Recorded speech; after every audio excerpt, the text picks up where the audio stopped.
Malam itu, pada 12 Desember tahun 2023, di Desa Kedungmuni, Kabupaten Pekalongan, Jawa Tengah, penduduk tiba-tiba mendengar jeritan putus asa yang menusuk dari arah peternakan babi milik Ahmad Santoso. Suara itu bergema di tengah hujan deras lalu lenyap, tertutup oleh suara babi mengamuk dan deru hujan yang membabi buta. Keesokan paginya, di jalan tanah merah di depan pagar kawat berduri peternakan, orang-orang menemukan jejak darah panjang yang tercampur lumpur. Gosip langsung menyebar. Ada kejadian mengerikan malam itu, dan semua mata curiga mengarah ke Ahmad Santoso, pria pemilik peternakan berusia lebih dari 50 tahun.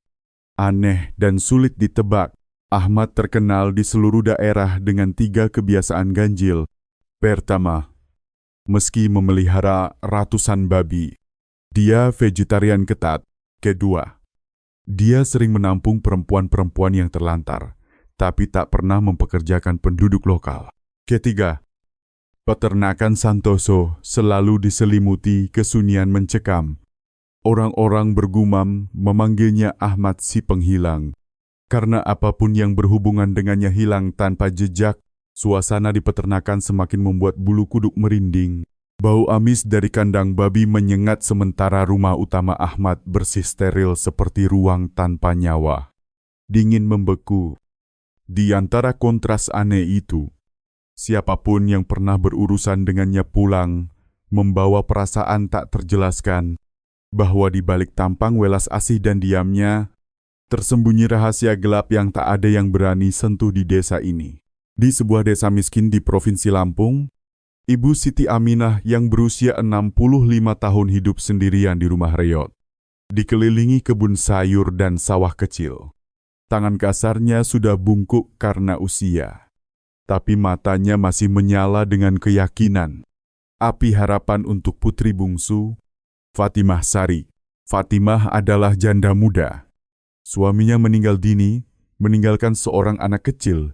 Sepanjang masa mudanya, dia bekerja keras apa saja, hanya untuk anaknya bisa makan dan sekolah. Awal tahun 2023, dia memutuskan meninggalkan desa, menitipkan anak pada ibunya, dan pergi ke Pekalongan untuk bekerja sebagai buruh di peternakan babi Santoso. Dia berjanji pada ibunya, hanya beberapa tahun saja.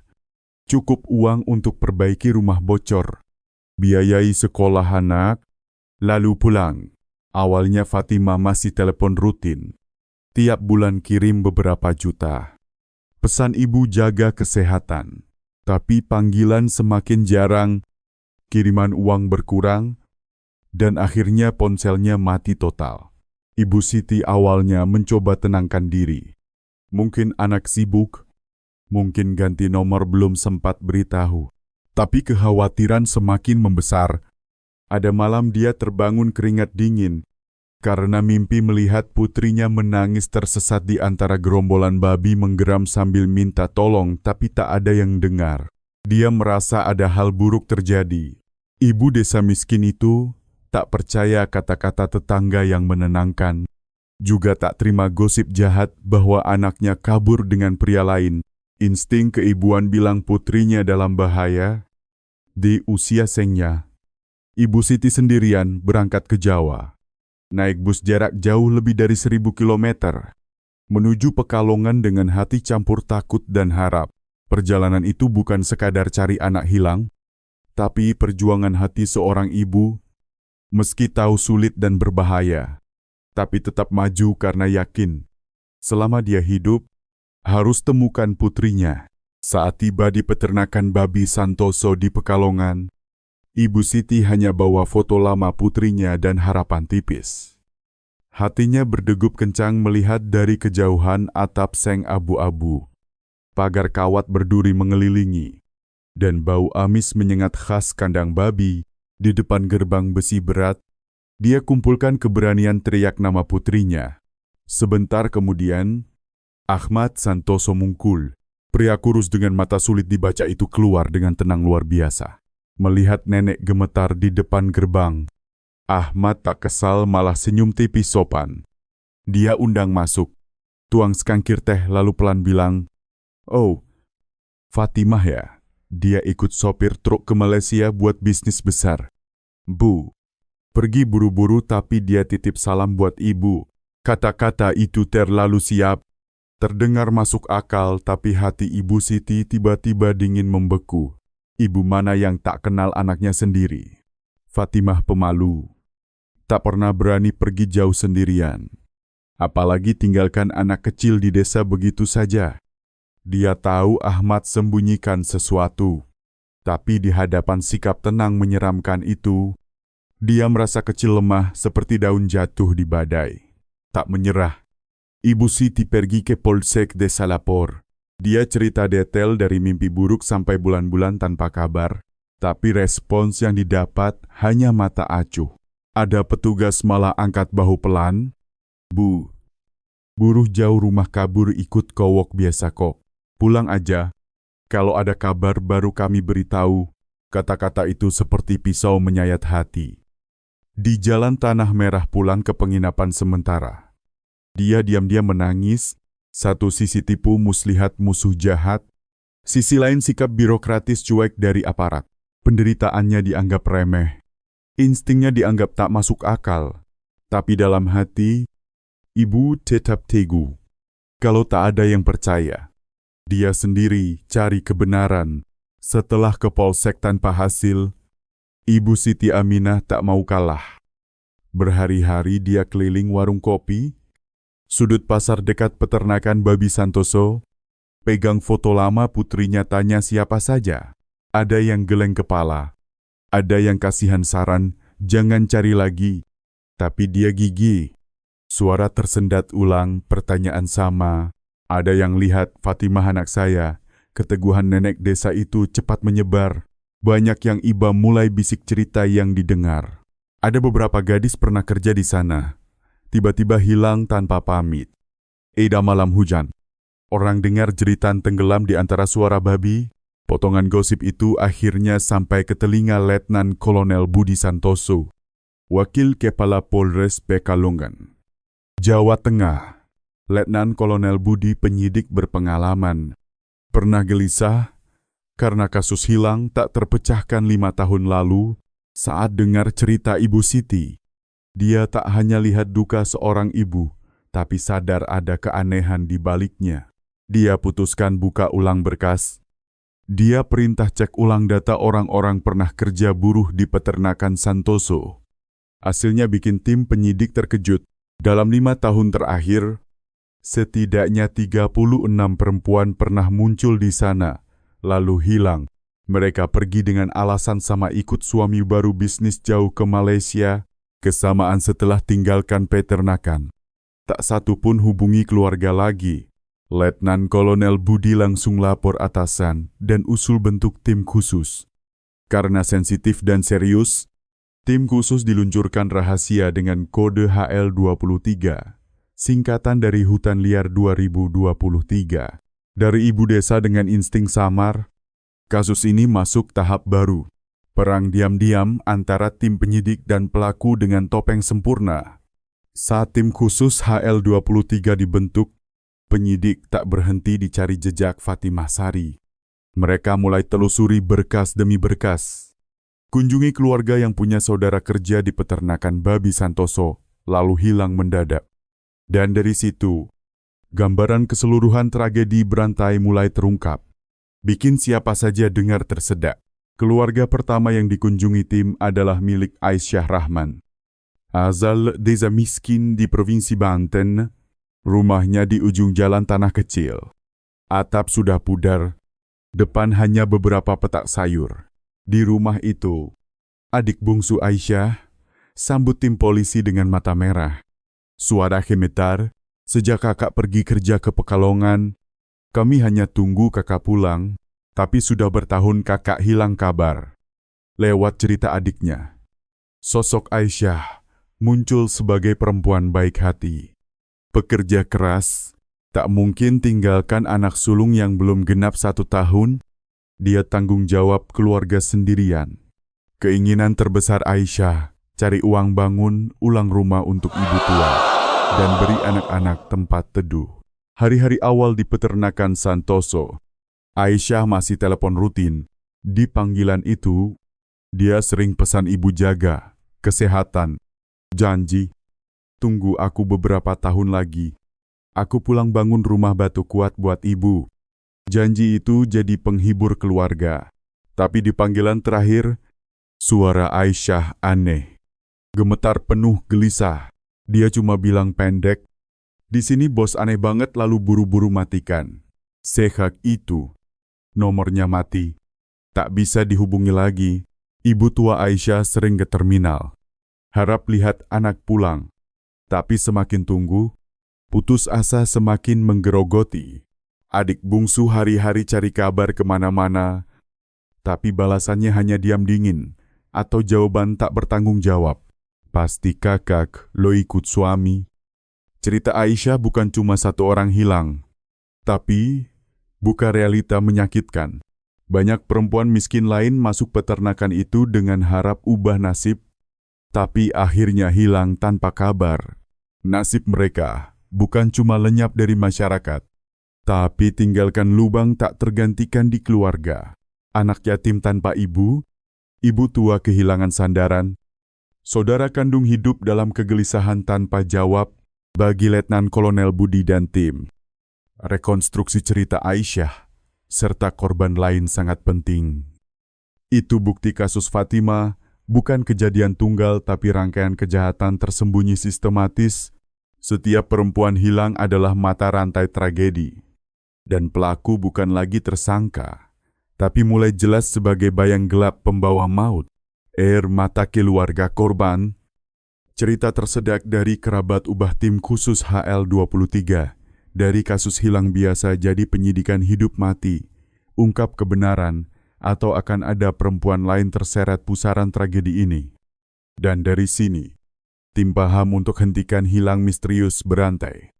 Mereka harus hadapi langsung pemilik peternakan berjubah baik hati, Ahmad Santoso. Dalam penyidikan kriminal ada prinsip tak berubah. Manusia bisa bohong tapi alur uang tak pernah bohong. Makanya, setelah dengar cerita penuh air mata dari keluarga Fatimah dan Aisyah, Letnan Kolonel Budi Santoso arahkan penyidikan ke sektor keuangan. Dia yakin transaksi uang akan gambar ulang cerita lebih jelas. Nyata dan sulit dibantah, tim mulai telusuri seluruh riwayat transaksi bank korban yang pernah kerja di peternakan babi Santoso. Data perlahan ungkap pola dingin. Berulang sampai menyeramkan. Beberapa bulan awal masuk kerja, korban dapat gaji rutin dari rekening perusahaan peternakan Santoso. Uang itu tepat waktu, tepat jumlah. Tak ada aneh. Keluarga korban masih terima kiriman meski sedikit, tapi cukup buat yakin anak mereka kerja keras di tanah rantau. Tapi mulai bulan ketiga, perubahan ganjil terjadi. Gaji masih masuk, tapi kiriman ke keluarga mulai jarang. Jumlahnya menurun, kadang cuma beberapa ratus ribu. Lalu tiba-tiba berhenti total. Lebih menyeramkan, di hampir semua kasus, transaksi terakhir selalu sama tarik habis seluruh sisa uang di tengah malam dari ATM sepi di pinggir jalan raya. Setelah transaksi itu, rekening mati total, tak ada aktivitas lagi. Letnan Kolonel Budi dan rekan langsung cocokkan gambar dari kamera pengaman ATM itu. Meski kualitas buram, lewat bentuk tubuh, gerak, bahkan cara jalan, mereka temukan kesamaan. Orang yang tarik uang bukan perempuan, tapi pria kurus, agak bungkuk, selalu pakai topi dan masker rapat. Semakin teliti, semakin mirip, gerak tarik lengan, jalan agak pincang kaki kiri. Semuanya cocok dengan Ahmad Santoso, pemilik peternakan babi.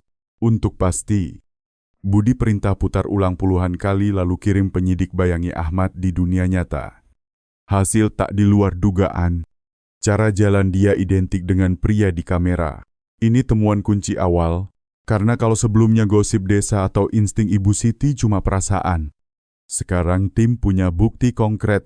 Alur uang dan kamera pengawas semuanya tunjuk ke satu arah, Ahmad Santoso. Tak cuma itu. Saat telusuri lebih dalam, tim temukan detail merinding.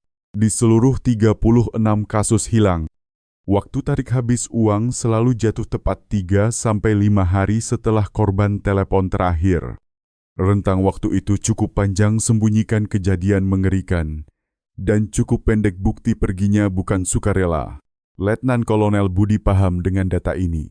Mereka belum bisa tuduh Ahmad, tapi cukup bukti ini bukan kebetulan.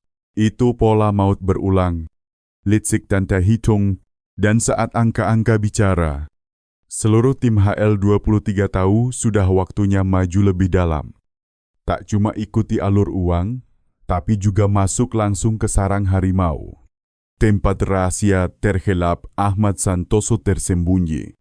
Bukti keuangan plus gambar buram dari ATM sudah lingkari Ahmad Santoso sebagai tersangka utama. Tapi dalam penyidikan kriminal, untuk tuduh pembunuhan butuh bukti, langsung tak bisa dibantah. Letnan Kolonel Budi Santoso paham kalau tak ada terobosan, semuanya mentok. Dia usul rencana berani tanam penyidik wanita di dalam peternakan babi Santoso.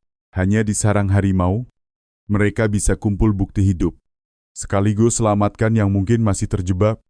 Yang dipilih Letnan pertama Rina Wijaya, 28 tahun. Dia penyidik muda tajam, pernah tangani banyak kasus perdagangan manusia. Kali ini, Rina tugas dengan identitas palsu perempuan asal Jambi baru cerai. Butuh kerja cepat untuk hidup. Berkas identitas disiapkan matang. Tiap detail masuk akal, tak ada curiga. Saat Rina masuk peternakan, langit Pekalongan mendung gelap. Bau amis kandang babi menusuk hidung, bikin dia meringis. Dari detik pertama, Ahmad amati dia dengan mata tajam, dingin seperti bedah tiap daging. Tiap napas. Dianggukan setuju terima itu, Rina rasakan jelas dia sudah masuk dunia maut.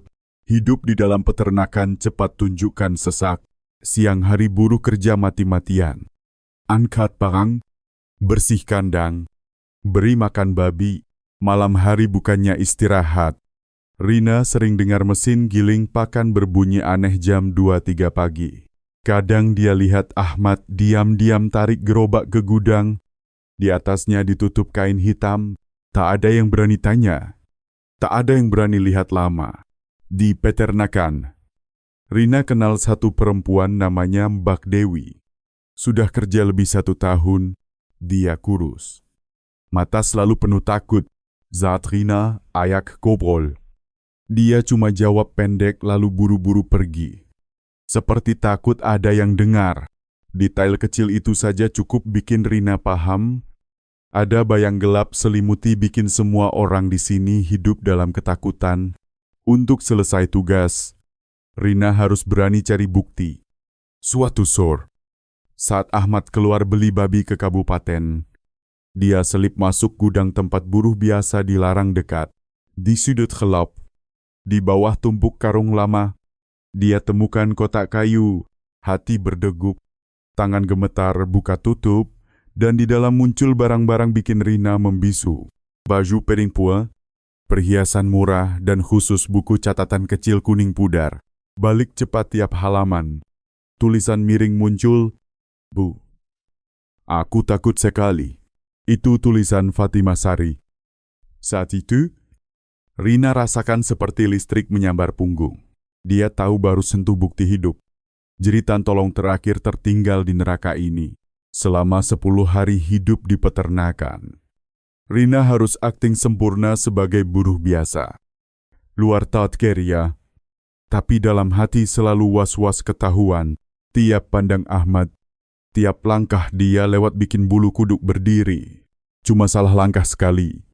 Mungkin Rina jadi salah satu perempuan hilang tanpa jejak, tapi justru 10 hari hidup mati itu, bawa harta karun, tak ternilai untuk tim HL23, bukti keberadaan korban. Tanda kejahatan Ahmad dan petunjuk ke tempat. Dia ubah peternakan jadi neraka. Malam itu, Pekalongan hujan lagi. Langit hitam pekat. Angin menderu lewat pohon-pohon di samping peternakan babi dengar mencekam. Di kamar kecil buru wanita, penyidik Rina tak bisa tidur.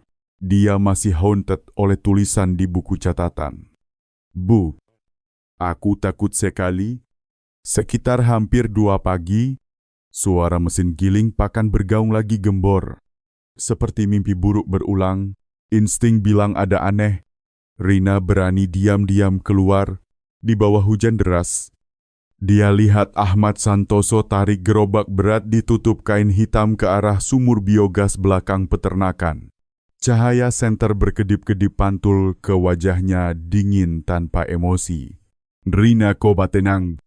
Pakai lampu UV mini yang dibawa putar pelan ke lantai semen pabrik pengolahan. Di depan mata, jejak samar muncul jelas noda darah yang sudah dibersih. Hati berdegup kencang. Rina paham baru saksikan tanda kejahatan mengerikan. Malam itu juga, dia kirim semua gambar dan catatan ke Letnan Kolonel Budi Santoso. Laporan itu seperti lonceng bahaya. Tak bisa tunda lagi. Dia buru-buru minta surat perintah geledah dan tangkap. Karena kalau lambat, bukti bisa hilang dan nyawa penyidik Rina dalam bahaya. Subuh berikutnya, saat fajar merah warnai langit Pekalongan, lebih 30 polisi kriminal dan mobil rahasia kepung peternakan Santoso. Pukul 5 pagi, saat Ahmad beri makan babi, masih dengan tampang dingin, borgol dingin tiba-tiba kunci pergelangan tangannya. Yang mengejutkan, bahkan saat ditangkap, Ahmad tak panik. Dia cuma angkat bibir senyum tipis, seperti sudah prediksi lama. Tapi kebenaran tak ada yang sangka. Penggeledahan menyeluruh mulai. Pertama, tim langsung ke pabrik pengolahan pakan. Di sana mesin giling industri masih ada noda aneh. Saat ambil sampel uji cepat, hasil bikin semua diam. Adien ne manusia campur di pakan, puncaknya saat mereka pompa habis sumur biogas belakang. Seluruh tim tahan napas lihat air hitam kental surut dan dari lumpur amis, potong tulang manusia putih mulai muncul. Ada potong masih ada bekas asam menggerogoti, ada masih campur tanah. Pemandangan itu bikin bahkan prajurit berpengalaman terkejut. Tak ada lagi ragu. Tirai rahasia peternakan babi Santoso selama ini sudah robek. Di balik topeng welas asih, vegetarian ketat dan diam menyeramkan itu adalah neraka darah dan tulang manusia. Pagi itu, saat matahari muncul dari balik pohon, cahaya merah coket seluruh peternakan, penduduk berkumpul di luar pagar ramai bahas. Mereka tak percaya pria pendiam keras, yang bertahun disebut Ahmad si penghilang, justru pembuat maut bagi banyak perempuan lemah. Tim khusus AL-23 sudah pecah topeng sempurna seorang pembunuh dingin. Tapi pertanyaan tersisa masih haunted semua. Apa yang bikin manusia tampak biasa jadi setan? Ubah peternakan babi jadi kuburan gelap bagi nasib sial di ruang interogasi Polres Pekalongan. Ahmad Santoso duduk hadap Letnan Kolonel Budi Santoso. Lampu putih sorot wajahnya cekung kaku seperti batu. Berjam-jam. Dia diam total, tiap tanya. Tiap alasan ditolak dengan pandang kosong. Baru saat Letnan Kolonel Budi letak buku catatan Fatimah Sari di meja. Buka tepat halaman Bu. Aku takut sekali. Mata dia berkedip beda. Budi pelan bilang, Pak Ahmad, tak ada lagi yang percaya kata penutup. Kami cuma mau dengar kebenaran dari mulut Bapak sendiri. Saat itu, Ahmad hembus napas panjang, lalu pelan buka mulut. Suaranya datar. Tak gemetar, tak sesal. Seperti cerita rutinitas bukan kejahatan langit. Dia cerita lebih 20 tahun lalu. Dia punya keluarga. Tapi istri muda tinggalkan dia ikut pedagang kaya. Tinggalkan malu dan dendam mengakar di darah. Segak itu, di Ahmad bentuk pikiran sakit. Semua perempuan rakus. Licik dan mudah dikendalikan dengan keras, dia pilih vegetarian ketat. Pakai topeng welas asih, dia bantu perempuan terlantar. Tapi sebenarnya jebak mereka di peternakan. Jadi buruh sekaligus objek kendali dia. Awalnya dia manjakan biar percaya ini sandaran. Tapi saat mereka mau pergi atau lawan, dia anggap pengkhianatan dan hukum mati langsung ditentukan. Ahmad akui untuk bunuh. Dia sering campur obat tidur di makanan atau minum biar korban rubuh tanpa jerit. Lalu tarik ke pabrik. Dengan alat potong babi yang ada, dia santai potong tubuh. Anggap seperti proses biasa. Bagian daging lunak, campur ke pakan babi. Bagian tulang sulit hancur, lempar ke sumur biogas biar waktu dan asam selesai sisanya. Yang bikin semua terkejut adalah cara dia cerita kejahatan. Tanpa sesal, tanpa air mata. Dia bahkan jelaskan dengan suara dingin. Mereka hidup sia-sia. Kumanyedot. Mati setidaknya berguna buat kawanan babi. Itu siklus sempurna. Aku tak bunuh orang. Aku cipta ulang nilai mereka. Pengakuan itu bukan cuma akui kejahatan, tapi buka pikiran bengkok pembunuh dingin. Di dia, batas manusia dan hewan sudah hilang. Kenangan pengkhianatan masa lalu dipelintir jadi motif sakit.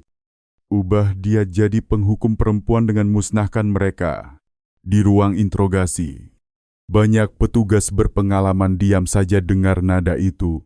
Bagi mereka, tiap kata dia seperti pisau menusuk hati keluarga yang tunggu kabar kerabat. Bagi Ibu Siti Aminah, saat dengar rekaman pengakuan, hati dia angkur. Dia paham putrinya dan banyak perempuan lain benar jatuh ke tangan setan. Dan justru pengakuan dingin itu plus bukti terkumpul jadi titik akhir topeng Ahmad. Tak ada jalan mundur. Dia resmi muncul sebagai pembunuh berantai. Yang ubah peternakan babi Santoso jadi kuburan bagi nasib malang. Hari sidang eksekusi Ahmad Santoso dibuka di kota Pekalongan. Langit baru cerah setelah hari hujan. Dari pagi, ribuan warga datang penuhi halaman pengadilan. Mereka tak datang buat puas tapi saksikan akhir pelaku yang sebar horor. Antar jiwa tak bersalah yang tak bisa bicara sendiri. Di kandang terdakwa, Ahmad tetap dingin keras. Dia pandang lurus ke majelis hakim. Tok saya tetes keringat. Tak pandang menyesal. Saat jaksa baca dakwaan, sebut siap korban. Tiap perbuatan keji, ruang sidang berkali tersedak. Banyak keluarga korban pecah tangis. Suara isak bergema seluruh ruangan. Tapi Ahmad tetap tak gerak. Seperti tak ada hubungan. Sidang berlangsung berjam-jam. Bukti dibawa keluar dari buku catatan Fatimah. Gambar kamera ATM sampai hasil uji ADN dari mesin giling pakan dan sumur biogas. Tiap bukti seperti palu pukul, tak beri Ahmad kesempatan bantah. Tapi bahkan saat itu dia santai. Saat ditanya ada kata akhir atau tidak, Ahmad cuma jawab singkat, "Aku tak menyesal. Aku lakukan cara aku." Jawaban itu bikin banyak terkejut. Itu bukan cuma bandel, tapi bukti jiwa sudah keras. Hilang kemanusiaan. Akhirnya, setelah timbang seluruh berkas, bukti dan pengakuan, pengadilan vonis mati Ahmad Santoso atas pembunuhan berantai dan perusakan mayat. Zat vonis dibakar. Seluruh ruangan bergema tepuk tangan. Itu bukan puas atas kematian manusia, tapi tepuk tangan kembalikan keadilan bagi yang pergi dan hibur sedikit keluarga yang kehilangan. Di bangku belakang, Ibu Siti Aminah diam-diam air mata jatuh. Dia tahu putrinya tak pernah pulang lagi. Tapi setidaknya kebenaran terungkap. Keadilan bicara. Di saat itu, dia seperti dengar bisik putrinya. "Bu, aku tenang sekarang. Kasus tutup tapi gemotak." Itu beri peringatan keras buat masyarakat. Di sudut, gelap hidup, tempat perempuan miskin lemah harus merantau cari nafkah. Kejahatan bisa sembunyi dan tunggu kesempatan. Kalau tak ada keteguhan Ibu Siti, kalau tak ada tekad tim HL23, mungkin daftar korban masih panjang. Gambar akhir adalah bayang Ibu Siti pulang ke desa. Di tangan dia buku catatan lama. Kenangan terakhir putrinya. Jalan pulang ke Lampung senja keimasan bayangi langkah pelan ibu tua. Dia tak bisa selamatkan putrinya, tapi dengan kasih Ibu Suci, dia bantu ungkap kebenaran, bawa keadilan dan selamatkan perempuan lain yang bisa jadi korban berikut. Cerita selesai tapi gema tetap. Karena keadilan kadang tak mulai dari hukum, tapi dari hati yang tak mau lupakan. Kasus horor di Pekalongan tutup dengan vonis mati buat Ahmad Santoso. Tapi di balik berkas dingin itu ada darah, air mata, duka banyak keluarga. Lebih dari itu, ini lonceng peringatan. Jangan biar nasib lemah sendirian lawan badai hidup. Kejahatan tak lahir sendiri. Dia tumbuh dari acuh, dari celah kurang perhatian masyarakat dan lambatnya hukum. Kalau tak ada keteguhan Ibu Siti Aminah, kalau tak ada hati ibu yang tak mau lupakan, mungkin kebenaran selamanya terkubur di bawah lumpur hitam sumur biogas. Keadilan akan datang, tapi kadang mulai dari keyakinan dan kasih sayang manusia kecil, dan itu pelajaran yang kasus ini beri buat kita semua. Apa pendapatmu tentang cerita ini? Tinggalkan komentar untuk bagi pandangan bersama.